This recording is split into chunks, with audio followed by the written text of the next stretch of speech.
Ladies and gentlemen, welcome to this here video. What we have in our midst here is a 1.9 Volkswagen Transporter T4 with a severely poorly engine. Now, a good friend of mine owns this van, and he phoned me up saying that it was making a bit of a rattling noise, and the rattling noise just got worse and worse and worse, and eventually it ended up on top of a very large yellow truck with AA written on the side, and ended up being plonked in my lap. So I've moved it up to here, it didn't like it, and now we have completely and utterly zero compression. The engine has done reasonable mileage. It has done in excess of 230,000 miles, so it has done all right, considering that it's only a little 60 horsepower engine, and it's probably had a bit of a beasting, considering that we've changed the ratio of the fifth gear and also turned the fueling up quite significantly. But as you can hear, if I go to try and start it,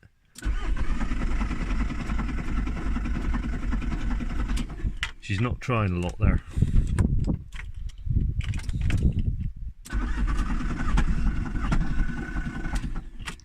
So I think it's fair to say the bottom end has failed completely. I suspect that the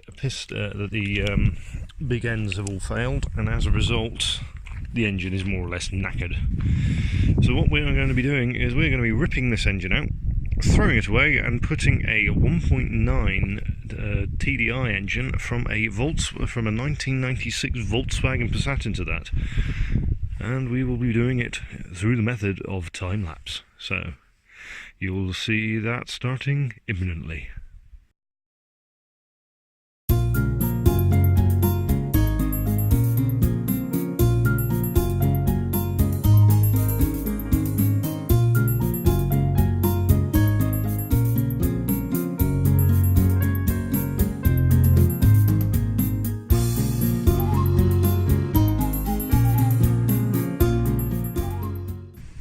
Alright, well, we've got the engine out now, as you can see, here swinging on my engine crane.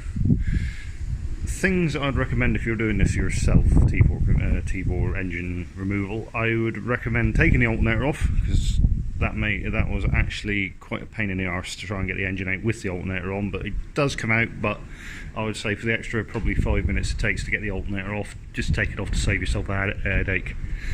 When it comes to supporting the engine, strapping it should I say, I've just gone with using the one engine mounting eye that you got back here, hiding there on the top of the head, and I used a little plate that I've used for other things there, which I've just bolted on the back there near the turbo oil return, and just put with an extra hole, put a D-shackle through it to take the other end of the strap, and that keeps the engine relatively level while coming out.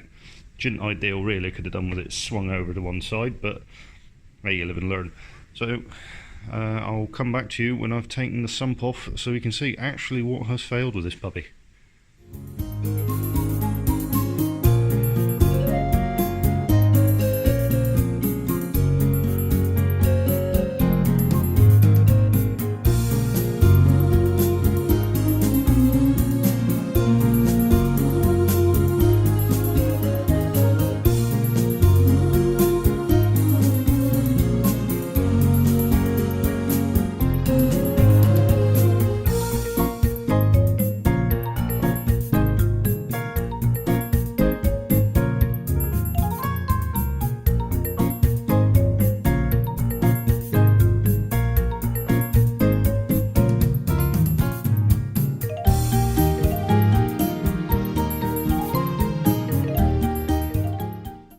Right, about to call it a day on this very, very poorly van. I was expecting that the bottom end had failed. I have been proven completely and utterly wrong on that. It is in fact something to do with the valve train that's failed. As you can see, we have a couple quite badly smashed up hydraulic tappets. The actual, as you can see, the actual centre of the hydraulic tappets, if this one will focus, come on, focus, yeah, bugger. There we are. As you can see, the parts of it have been smashed out. What I'm beginning to suspect has happened is I feel the camshaft is partially seized, which has ripped the cam belt tensioner out of position, allowing the valves to lag slightly. Now the funny thing about that is there is no bent valves, as you can see here. They're all pretty much as they should be, and it doesn't look like there's been any, well, maybe there's a teeny little imprint of the valves on the pistons there, but it's not had a hard knock, as it were. I have a feeling this has only just started to contact on the valves and pistons. Because obviously the cam belt hasn't failed; it's completely intact. I think what's been happening is I have a feeling that the oil pressure's gotten low. It's been starved on the top end, and as a result, I have a feeling that it's partially seized on the camshaft, causing the camshaft to almost lag behind, if you like, putting a lot more tension on the cam belt than normally would happen, and as a result, obviously rip the tensioner back around.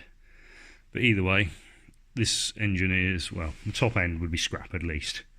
So, but as we've got a 1Z here to go in it, that's what we're going to put in it rather than try and rebuild this lump. So we will come back to that on the next video, but as for now, I've got all the requisite bits from this engine off that I'm going to need, including the manifolds, sump, various other bits and pieces. Well, apart from the dipstick, I haven't taken that off yet. That will come off later.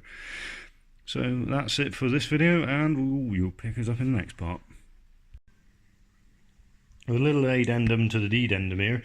I'm filming this a little bit further on in the process than where we actually got to. I've actually found purely by accident the main cause of the actual failure of this engine.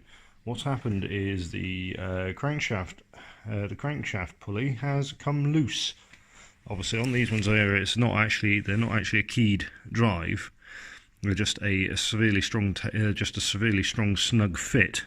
What seems to have happened is whoever's last had the crankshaft bolt out on this has loctited the bastarding buggery out of the bolt, but never actually done it tight. So I think what's happened is the actual crankshaft pulley assembly here has rattled its way loose, and as a result, obviously because the timing gear is attached to that, it's just started, obviously the timing started slipping because it's not actually being clamped up tight on the crank. So obviously that's what's caused the damage we saw on this engine. So you can join us again in part 2 where we carry on with the building of the 1Z lump.